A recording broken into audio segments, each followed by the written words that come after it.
अरे बाप रे बाप भाई अरे केवन बाजा रे दादा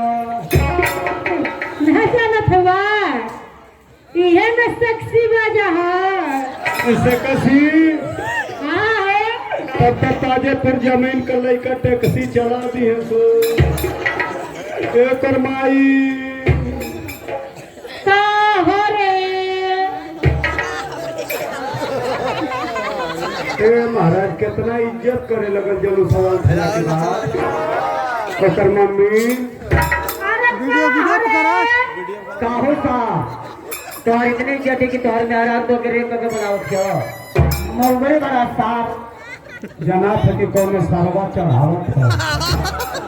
हमार न बनी बिगड़ी ओकर मम्मी अरे का है तो गलवा का है दोगला भा अरे हम तो हर हो हई अरे जब रहले तब रहले अब ना हुए रे मौगा मौका अरे अरे मुर्गा ना है रे तोरी माई बाबू को खोदल सौदा है आपन को देख शीशा में जा यही मोहवा पर तोर बाबू और तोर चाचा तोर भैया पगड़ी गिरे हुए बताओ का है ओकर माई का हो रे तनी होश में हो जा का कहत ना होई रे सहूर से बोल सकते तो के ताजेपुर जमीन का भूत धैले है अच्छा हमर सहूर ठीक है जौन तो के भूत धैले है पर चढ़त है तो गप पे उतार दे जाते मान लो ना मानो मान लो ना मानो मान लो तो मारते हैं अरे ना नरमी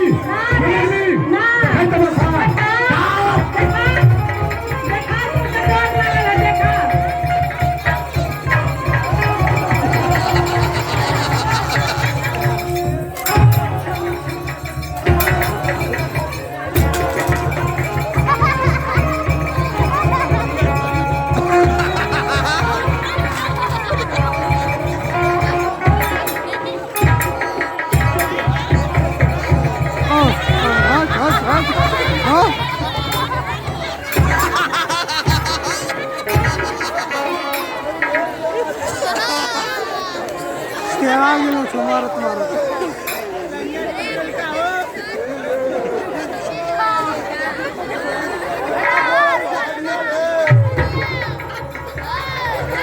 कहाँ गए तो कहाँ गए